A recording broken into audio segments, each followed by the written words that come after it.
So, hello Afnan, once again a very good morning to you. Welcome to our maths class जिसमें हम लोग discuss कर रहे हैं अपना चैप्टर ट्रिग्नोमेट्री। तो कल हम लोगों ने एक्सरसाइज 8.1 सारे क्वेश्चन सॉल्व किए। दोनों लोगों ने मतलब हमारी भी हेल्प लगी और तुम्हारा भी संघर्ष लगा। दोनों लोगों ने अपना दिमाग लगाया और एक्सरसाइज 8.1 अच्छी तरीके से हम लोगों ने सॉल्व कर लिया है। एक क्वेश्चन अभी भी फंस रहा है, क्वेश्चन नंबर 6। ठीक है, देखने में तो आसान लग रहा था, एग्जाम्पल नंबर 2 की तरीके से दिख रहा था, लेकिन ऐसा नहीं है। उसमें कुछ डिफरेंट रूल्स लगेंगे, डिफरेंट क्राइटेरिया लगेगी, तो उसको भी आज यहाँ पर हम लोग सॉल्व करेंगे। तो बहुत ही अच्छी तरीके से पढ़ाई करते रहो भाई साहब, ठीक है, जिससे इस बार कुछ चेंज हो सके। चलिए आते हैं अपनी पीपीटी पर और देखते हैं आज हमें क्या क्या चीज़ों को कवर करना है। ठीक है भाई, तो सबसे पहले आज डिस्कस करेंगे question number 6, question number 6 of exercise 8.1। उसके बाद देखेंगे रिलेटेड एग्जांपल्स ऑफ एक्सरसाइज 8.2। 8.2 से रिलेटेड जो एग्जांपल्स हैं, जो हम कल एक टॉपिक पढ़े थे, trigonometric ratios of some specific angles, तो उनका कुछ एग्जांपल देखेंगे। तुमको याद हो गया ट्रिग्नोमेट्रिक रेशियो, और फिर तुम्हें एक्सरसाइज 8.2 के कुछ क्वेश्चंस मिलेंगे। कुल मिलाकर के 4 क्वेश्चन हैं उसमें 8.2 में, तो शुरू के 2 क्वेश्चन तुम्हें आज शाम तक करने होंगे, करके भेजना। चलते हैं सबसे पहले अपने क्वेश्चन नंबर 6 पर, एक्सरसाइज 8.1 का। इसमें कह रहा है if angle A and angle B are acute angles such that cos A is equal to cos B, then show that angle A is equal to angle B। यहां पर कह रहा है कि एंगल A और एंगल B क्या है, acute angles हैं, मतलब 90 डिग्री से कम है। और इस तरीके से है कि cos A is equal to cos B, तो हमें शो करना है कि angle A is equal to angle B होगा। ठीक है, ठीक है भाई। तो यहां पर एक हम लोग ट्राइंगल ड्रॉ करते हैं। इस ट्रायंगल का नाम रखते हैं ए बी सी। ट्रायंगल क्या है, ए बी सी। और इसमें कह रहा है एंगल ए और एंगल बी एक्यूट एंगल है और इन्हीं को हमें इक्वल दिखाना है। तो इसके लिए हमें करना पड़ेगा एक कंस्ट्रक्शन। हमें क्या करना पड़ेगा, एक कंस्ट्रक्शन। कंस्ट्रक्शन करना क्यों जरूरी है भाई, पहले ये समझ लो। तो कंस्ट्रक्शन इस वजह से जरूरी है क्योंकि हम जो ट्रिग्नोमेट्रिक रेशियोज लगाते हैं वो एक राइट एंगल ट्रायंगल पे लगाते हैं, इस तरीके से ट्रायंगल पे नहीं लगा सकते हैं। तो यहाँ पर हम क्या कर रहे हैं, एक परपेंडिकुलर ड्रॉ कर ले रहे हैं। ठीक है, परपेंडिकुलर ड्रॉ हो गया। क्लियर। तो यहाँ पर हम कंस्ट्रक्शन क्या किए, ज्वाइन या draw a perpendicular C D, draw a perpendicular C D on A B line. ठीक है, इतना चीज हमने कर दिया। ठीक, अब जो गिवन है वहां से हम क्वेश्चन को उठाते हैं। गिवन क्या है, cos A is equal to cos B। cos A is equal to cos B। अब cos का जो ट्रिग्नोमेट्रिक रेशियो होता है वो होता है B अपॉन H। ये भी इसी तरीके से B अपॉन H हो जाएगा, कोई दिक्कत। अब cos A देखेंगे, cos A ये कंसीडर करेंगे तो इसका बेस हमारा AD होगा, इसका बेस क्या होगा, AD। और हाइपोटेन्यूज, हाइपोटेन्यूज क्या होगा, AC। ठीक बात, AD अपॉन AC हो गया। cos B का देखेंगे, इसको देख रहे हैं तो क्या होगा, बेस हमारा BD होगा और हाइपोटेन्यूज हमारी BC होगी, BD अपॉन BC। क्लियर। यहां पर थोड़ा सा हम इंटरचेंज करेंगे, जैसे कि तुम्हें पहले बताएं, AD अपॉन BD, BD यहां आ जाएगा is equal to A C upon B C. ये क्यों कर रहे हैं? क्योंकि ये दो ट्राइंगल जो हमारे पास है ए डी सी और बी डी सी, इनको हमें क्या दिखाना है? सिमिलर दिखाना है। सिमिलर दिखा करके तभी ये corresponding part of similar triangle angle A और एंगल बी को हम इक्वल दिखा पाएंगे। ठीक है, तो यहां पर A D upon B D, A D ये वाला और इसका रेशियो बराबर कर दिया, और ए सी और बी सी का रेशियो हम लोगों ने बराबर कर दिया। इज इक्वल टू के लिख सकते हैं, वेयर के is any constant value, therefore. अब देखो ए सी अपॉन बी सी, याला देख रहे हो, A C upon B C is equal to K, therefore A C is equal to K B C.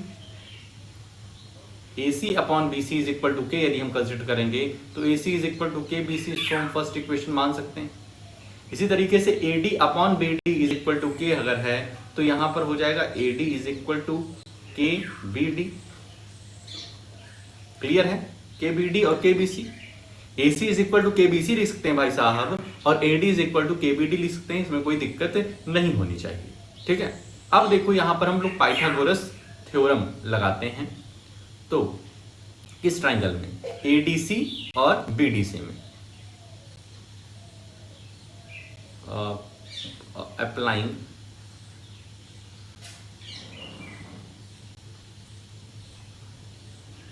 Applying PGT theorem in both triangles। दोनों triangle में PGT theorem लगाते हैं। तो यदि हम लोग ADC की बात करेंगे, यहां पर लिख सकते हैं प्यार से, इन ट्राइंगल ADC क्या हो जाएगा? AC square is equal to A D square plus C D square. Clear है भाई? कोई दिक्कत? और in triangle B D C की बात करें तो बी सी स्क्वायर हाइपोटेन्यूज का स्क्वायर हमारा हो जाएगा B D square plus C D square. इतनी बात क्लियर है। अब देखो यहां पर हम लोग क्या करेंगे, यहां पर हम लोग करेंगे इस वैल्यू को पुट, जो A C is equal to K B C और A D is equal to K B D आया है, इसको हम लोग यहाँ पुट करेंगे ट्राइंगल ए डी सी वाले पाइथागोरस थ्योरम में। ठीक है, इसको ध्यान रखना। इसको तुम थर्ड कह दो और इसको तुम फोर्थ इक्वेशन कह दो। पुटिंग द, यहाँ पे लिख सकते हैं हम लोग, putting the value of first and second in third. First और सेकेंड इक्वेशन की वैल्यू थर्ड में रखेंगे तो क्या होगा? देखो ए सी की जगह हम लोग के बी सी लिख सकते हैं,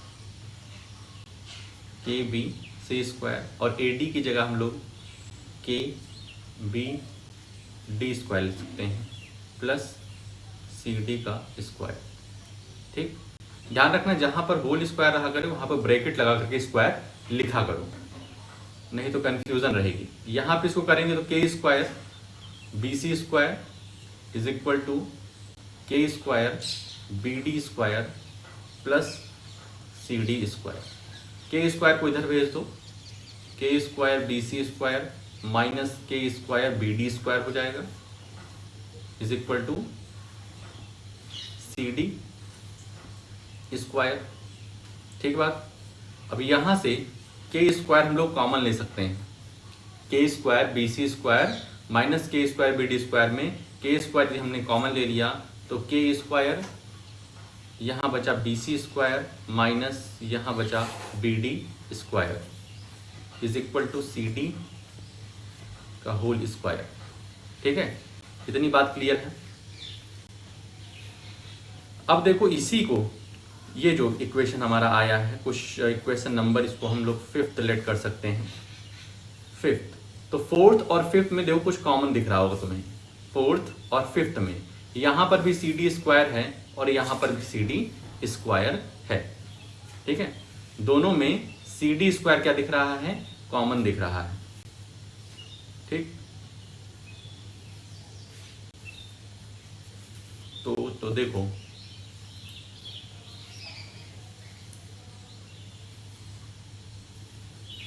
इस दोनों इक्वेशन को कंसीडर करो, B C square is equal to B D square plus C D square, और एक इक्वेशन तुम्हारी ये बनेगी। यहां पर थोड़ा सा हम इरेज कर रहे हैं,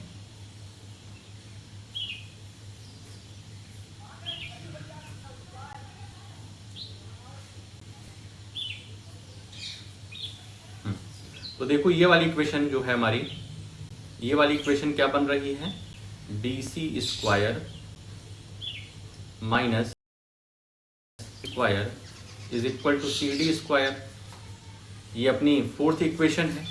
और फिफ्थ इक्वेशन आ रही है अपनी के स्क्वायर ब्रैकेट में बी सी ब्रैकेट में B C square minus B D square is equal to C D square. यहाँ पर हम देख रहे हैं राइट हैंड साइड इक्वल है, इस इक्वेशन और इस इक्वेशन की बात कर, राइट हैंड साइड इक्वल है, therefore B C square minus B D square is equal to K square B C square minus B D square लिख सकते हैं। यदि राइट हैंड साइड इक्वल है तो लेफ्ट हैंड साइड भी equal होगा, तो इस तरीके से कर दिया। अब बी सी स्क्वायर को इधर ट्रांसपोज कर देंगे, तो B C square minus B D square है और इधर आएगा तो B C square minus B D square हो जाएगा, is equal to K square. Therefore K square की वैल्यू क्या आ गई, के स्क्वायर की वैल्यू, ये सब कैंसिल होगा, के स्क्वायर की वैल्यू हमारी आ जाएगी, के स्क्वायर की वैल्यू यहाँ पर आ जाएगी, therefore K square is equal to 1। के स्क्वायर की वैल्यू 1 है, इसका मतलब के की वैल्यू भी 1 है, ठीक बात। के स्क्वायर की वैल्यू 1 तो हमारी के की वैल्यू भी 1 होगी।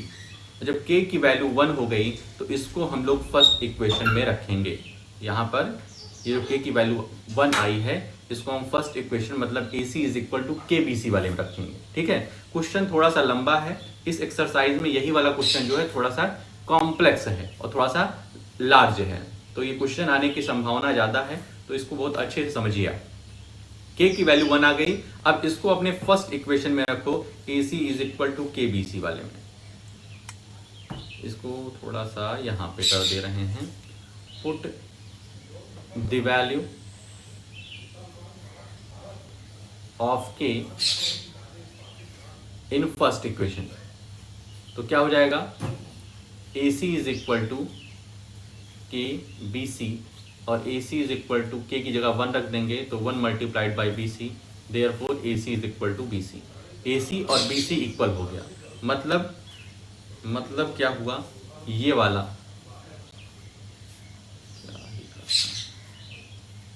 वाला side A C is equal to B C हो गया, A C is equal to B C हो गया। तो अब तुम जानते हो जब ट्राइंगल की किन्हीं दो साइड्स को यदि हम इक्वल कर देते हैं तो उनके जो अपोजिट एंगल होते हैं वो भी आपस में इक्वल होते हैं। As A C is equal to B C, therefore angle A is equal to angle B, तब हमारा एंगल ए और एंगल बी आपस में इक्वल हो जाएगा, ठीक है। क्वेश्चन को कहाँ से उठाया, तो सबसे पहले हम लोगों ने एक कंस्ट्रक्शन किया, परपेंडिकुलर ड्रॉ किया C D on A B, तब हमारे यहाँ दो ट्राइंगल बन गया। उन ट्राइंगल का दो साइड्स का पहले रेशियो हम लोग इक्वल कराए और उसको लेट कर लिए कि वो के बराबर है, ठीक है। तो वहां इन टर्म्स ऑफ के वैल्यू आ गई और उसके बाद फिर पीजीटी थ्योरम अप्लाई करें। हमारा राइट हैंड साइड बराबर आ रहा था, एक जैसा था, तो लेफ्ट हैंड साइड को हमने क्या किया, बराबर दिखा दिया। लेफ्ट हैंड साइड को जैसे बराबर दिखाए, के की वैल्यू 1 आ गई और के की वैल्यू 1 जब आई तो फर्स्ट इक्वेशन में जब अप्लाई किया तो A C is equal to B C आ गया। जब दो ट्राइंगल, जब किन्हीं किसी एक ट्राइंगल की दो साइड्स इक्वल हो जाती है तो उनके जो अपोजिट एंगल्स हैं वो भी आपस में इक्वल हो जाते हैं, ठीक है। तो इस तरीके से क्वेश्चन नंबर 6 हो गया अपना। अब आते हैं जो एक्सरसाइज 8.2, बहुत ध्यान से देखना। अब यहाँ से एक नई चीज सीख रहे हो, तो बहुत ध्यान देने की बात है यहाँ पर। एक्सरसाइज 8.2 के जो रिलेटेड एग्जाम्पल्स हैं उनको यहाँ पर डिस्कस करने चल रहे हैं। तो सबसे पहले आता है अपना एग्जाम्पल नंबर 6। लिखा हुआ है in triangle A B C right angled at B. हमारे सामने एक right triangle A B C है जो कि बी पर 90 डिग्री क्या कर रहा है, बना रहा है। ठीक है, A B is equal to 5 centimetre. A B की लेंथ कितनी है, 5 सेंटीमीटर, और ए सी बी की मेजरमेंट है 30 degree. Determine the length of side B C and A C. B C और ए सी की हमें साइड्स निकालनी है। ठीक, चलते हैं भाई साहब, निकाल देते हैं भाई साहब। बहुत ही आसान है, बहुत ही इंटरेस्टिंग सा ये क्वेश्चन है। देखो हमें दिया क्या गया है, तो सबसे पहले दिया गया है कि A B is equal to 5 centimetre है। यदि यहाँ पे गिवन लिख दें तो और ही मजा आ जाएगा। Given A B is equal to 5 centimetre और angle A C B is equal to 30 degree. और हमें क्या निकालना है, to find B C and A C. तो सबसे पहले बी सी कंसिडर करते हैं, बी सी। ठीक है, अब देखो कैसे हम यहाँ पर कौन सा tan लेंगे, साइन लेंगे, क्या लेंगे, ये हमको पता करना है। जैसे बी सी की बात करें, एंगल हमें कौन सा कंसिडर करना है, 30 वाला। क्यों सर जी, क्योंकि भाई साहब यही एंगल तो दिया गया है, तो हमें एंगल सी 30 डिग्री को कंसिडर करना पड़ेगा। और हमें दिया क्या गया है, 5 सेंटीमीटर ये दिया गया है। निकालना क्या है, ये निकालना है। मतलब यदि हम इस साइड को, इस एंगल को कंसिडर कर रहे हैं तो परपेंडिकुलर दिया गया है। क्या दिया गया है, परपेंडिकुलर दिया गया है, बेस निकालना है। परपेंडिकुलर दिया गया है, बेस निकालना है। फिर से क्वेश्चन को समझो। एक ट्राइंगल है जिसकी एक एंगल दिया गया है 30 डिग्री और हमें एक साइड दिया गया है 5 सेंटीमीटर और कह रहा है कि बीसी निकालो, बीसी निकालो। तो हम यहां पर जब फिगर में आए तो 30 डिग्री के सामने परपेंडिकुलर दिया गया है, बेस हमें निकालना है। तो अब ये बताओ कि perpendicular upon base, perpendicular upon base ये किस साइन में आता है, कि कॉस में आता है, कि टेन में आता है। तो तुम कहोगे सर जी ये तो जब हम वाला फॉर्मूला लगाएंगे, पाकिस्तान भूखा प्यासा, हिंदुस्तान हरा भरा, तो ये टैन वाला आ रहा है। किसमें आ रहा है, टैन वाले में आ रहा है। और टैन, टैन सी नहीं है यहाँ पर, टैन 30 डिग्री है। टैन कितना है, टैन 30 डिग्री है। क्यों है, क्योंकि यहाँ पर ऑलरेडी एंगल का मेजरमेंट दिया हुआ है। ध्यान दो, फिर से आओ क्वेश्चन पे। तो हम यहाँ पे क्या लिखेंगे, tan 30, tan 30 degree is equal to, tan 30 degree is equal to, अब tan का क्या होता है, परपेंडिकुलर अपॉन बेस। tan 30 की वैल्यू कितनी होती है, tan 30 की वैल्यू कितनी होती है, तो मान लो हमको याद नहीं है, मान लो हमको याद नहीं है, तो यहाँ पर tan 30 की वैल्यू बना लेते हैं। sin 30 की, तो साइन में सबसे पहले 0 आता था, फिर 1/2 आता था, फिर 1/√2 आता था, फिर √3/2 आता था, उसके बाद 1 आता था। 0, 30, 45, 60 और 90। और cos की बात करेंगे तो यहाँ पे 1 हो जाएगा, यहाँ पे √3/2 हो जाएगा, यहाँ पे 1/√2 रहेगा, 1/2 और 0 रहेगा। ठीक है, tan 30 की बात कर रहा है, मतलब इसको हमें डिवाइड कर देना है, तो 1/2 डिवाइडेड बाई √3/2, मतलब 1/2 मल्टीप्लाइड बाई 2/√3, ये कैंसिल हो गया। मतलब tan 30 की वैल्यू कितनी हो जाएगी, 1/√3। परपेंडिकुलर कितना है, तो यहाँ पर 5 लिख सकते हैं, और बेस तो हमें निकालना है जो कि BC है। ठीक है, अब इसी को सॉल्व कर लेंगे तो BC हमारा क्या हो जाएगा, BC इज इक्वल टू, ये क्रॉस मल्टीप्लीकेशन करेंगे तो 5√3 सेंटीमीटर, 5√3 सेंटीमीटर लिख देंगे, कोई दिक्कत। ठीक है, क्वेश्चंस को कैसे उठाए, कैसे सॉल्व किए, समझ में आया। अब एक साइड और निकालनी है हमको, एक साइड और निकालनी, वो कौन सी है, AC। अब AC को कंसीडर करो भाई साहब, AC एंगल हमारा यही वाला रहेगा, एंगल हमारा ये रहेगा, लेकिन इस बार AC निकालना है। तो BC गिवन है, सॉरी AB गिवन है, AB कितना है 5 सेंटीमीटर। अब बताओ परपेंडिकुलर अपॉन हाइपोटेन्यूज देखना है। इस बार हाइपोटेन्यूज निकालना है ना हमको, इस बार क्या निकालना है, हाइपोटेन्यूज निकालना है। तो परपेंडिकुलर अपॉन हाइपोटेन्यूज कौन सा होता है, साइन वाला होता है। परपेंडिकुलर दिया है, हाइपोटेन्यूज कह रहा है, तो भाई साहब तो यहां पर हो जाएगा साइन 30। ठीक है, यहां पे लिख सकते हो टू फाइंड BC को फाइंड करने के लिए कर रहा हूं ये काम, और यहां पे लिख सकते हो to find AC। Sine 30 is equal to perpendicular upon hypotenuse. Sine 30 की वैल्यू कितनी होती है, तो 1/2, ये तो याद ही है। साइन 30 की वैल्यू 1/2 और परपेंडिकुलर कितना है 5, और हाइपोटेन्यूज ये हो गया। हाइपोटेन्यूज यहाँ पे वैल्यू लिख सकते हो इसकी AC। ठीक है, therefore AC is equal to 10 centimetre. अब बताओ आसान है कि टफ है, ठीक है, होगा आसान ही, क्लियर है। इसी तरीके से एग्जाम्पल नंबर 7 पे आते हैं फटाक से भाई साहब। एग्जाम्पल नंबर 7 क्या कह रहा है, इन ट्राइंगल PQR, उसी तरीके से है, इसमें एंगल हमें फाइंड करना है, हो जाएगा। इन ट्राइंगल PQR एक राइट एंगल ट्राइंगल है जो कि Q पर राइट एंगल्ड है, 90 डिग्री का एंगल बना रहा है।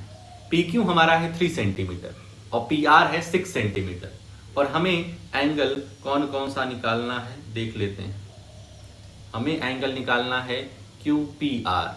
पहले ये वाला एंगल कंसीडर करेंगे, एंगल QPR और एंगल PRQ, ये एंगल निकालना है। ठीक है, ठीक भाई।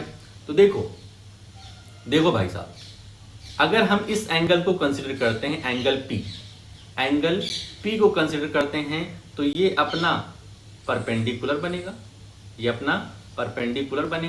ये अपना बेस बनेगा, और ये अपना हाइपोटेन्यूज बनेगा। इतना बात क्लियर है कि नहीं क्लियर है? अगर हम एंगल P को कंसीडर करते हैं, एंगल P की बात करते हैं, तो परपेंडिकुलर ये बनेगी, ठीक है, परपेंडिकुलर ये वाली लाइन बनेगी, बेस अपना ये बनेगा, हाइपोटेन्यूज अपना ये बनेगा। तो बेस और हाइपोटेन्यूज दिया गया है, बेस और हाइपोटेन्यूज दिया गया है।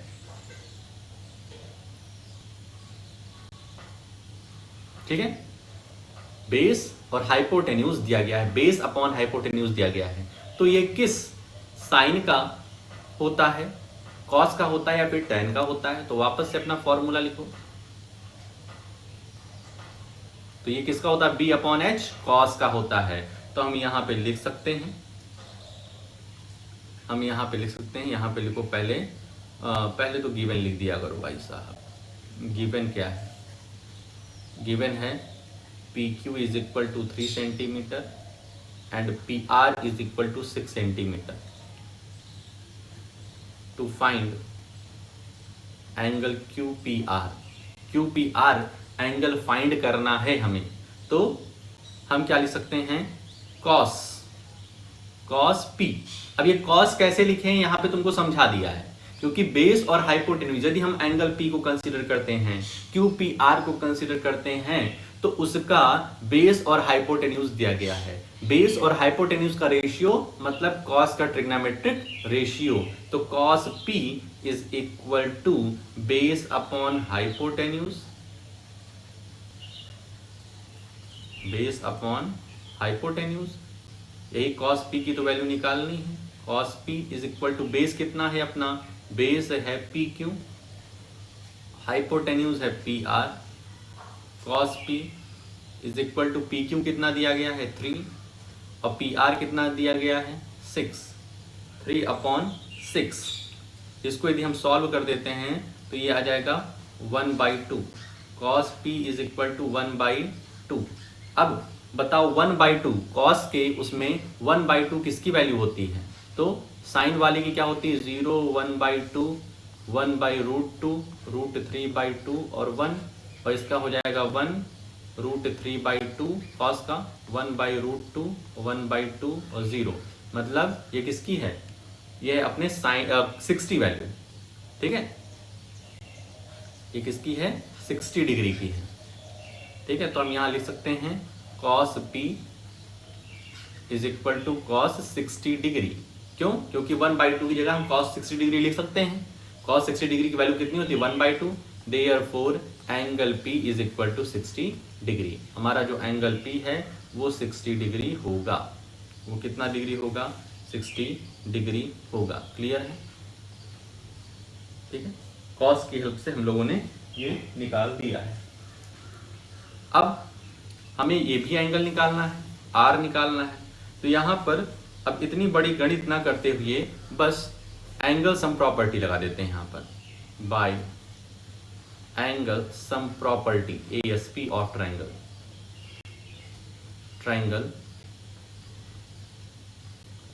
क्या हो जाएगा? Angle P plus angle Q plus angle R is equal to 180 degree.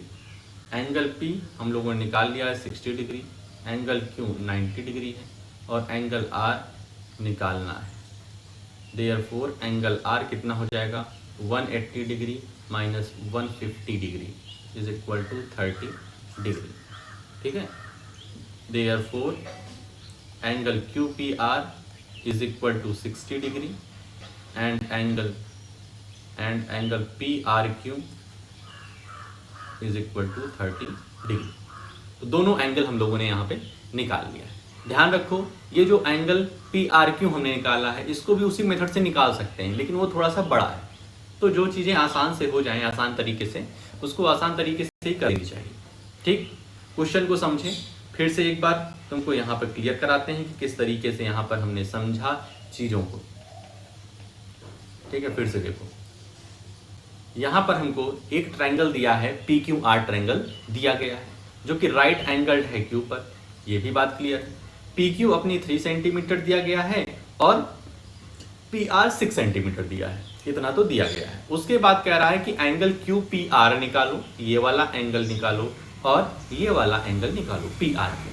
तो जब हम इस एंगल को कंसीडर करते हैं, इस एंगल को कंसीडर करते हैं, तो ये अपना परपेंडिकुलर, ये अपना बेस और ये अपना हाइपोटेन्यूज, जिसमें बेस और हाइपोटेन्यूज दिया गया है। तो फटाक से बेस अपॉन हाइपोटेन्यूज या हाइपोटेन्यूज अपॉन बेस कुछ भी कर सकते हो। तो बेस अपॉन हाइपोटेन्यूज करते हैं और जैसे ही बेस अपॉन हाइपोटेन्यूज लिखते हैं तो हमको ये समझ में आता है कि ये कॉस का रेशियो है, ये कॉस का ट्रिग्नोमेट्रिक रेशियो है। तो बस हमने क्या कर दिया, cos P is equal to base upon hypotenuse, value रखते चले गए तो P की वैल्यू अपनी 60 डिग्री आ गई। यहाँ पर cos P is equal to 1/2 आया। अब cos में 1/2 किस डिग्री का वैल्यू होती है? तो 60 डिग्री की वैल्यू होती है। साइन की 30 होती है, उसका अपोजिट उधर 60 डिग्री हो जाएगा। ठीक है, क्लियर बात? तो इस तरीके से एग्जाम्पल नंबर 7 भी अपना हो जाता है। एग्जाम्पल नंबर 8, एग्जाम्पल नंबर 8, ये भी बहुत ही शानदार क्वेश्चन है।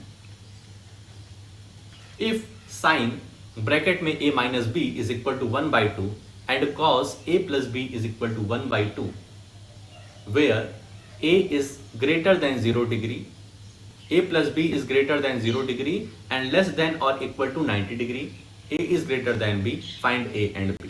जो इतना लिखा हुआ है इसको उतना ध्यान नहीं देना है।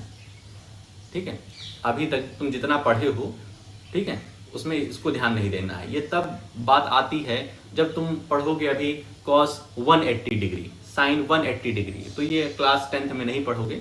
जब और अपर क्लास में जाओगे तब 180, 145, 130 इन सब का भी पढ़ाई होगी। अभी के लिए देखो यहाँ पर क्या दिया गया है, sin a minus B is equal to 1/2, इतना दिया गया है। sin a minus B is equal to 1/2। तो sin a minus B is equal to 1/2, sine की कौन सी वैल्यू 1/2 होती है? साइन की कौन सी वैल्यू 1/2 होती है? तो तुम बोलोगे sin 30 डिग्री, sin 30 डिग्री बोलोगे ना। तो देखो साइन साइन इक्वल है, therefore a minus B is equal to 30 degree. इसको करने में कोई दिक्कत? फर्स्ट इक्वेशन बना देते हैं भाई। Sine a minus B is equal to 1/2 हुआ, तो साइन a माइनस बी की वैल्यू 1/2 कब होगी? जब साइन की 30 डिग्री, एंगल का मेजरमेंट 30 डिग्री होगा। ठीक है, जो हमने कल ट्रिग्नोमेट्रिक रेशियो याद किया था। तो a minus B is equal to 30 degree, ये हो गया। दूसरा हमें गिवन है cos a plus b is equal to 1/2। cos a plus b is equal to 1/2। यहाँ पर भी वही बात, cos की कौन सी वैल्यू 1/2 होती है? तो अभी हम लोगों ने कुछ देर पहले देखा कि cos की 60 डिग्री की वैल्यू। ध्यान रखना, जितना ये क्वेश्चन तुम सॉल्व करोगे ट्रिग्नोमेट्री के, तो बार बार टेबल बनानी नहीं पड़ेगी, तुम्हारे दिमाग में बैठ जाएगी। तो साइन की 30 डिग्री की वैल्यू 1/2 होती है और cos की 60 डिग्री की वैल्यू 1/2 होती है।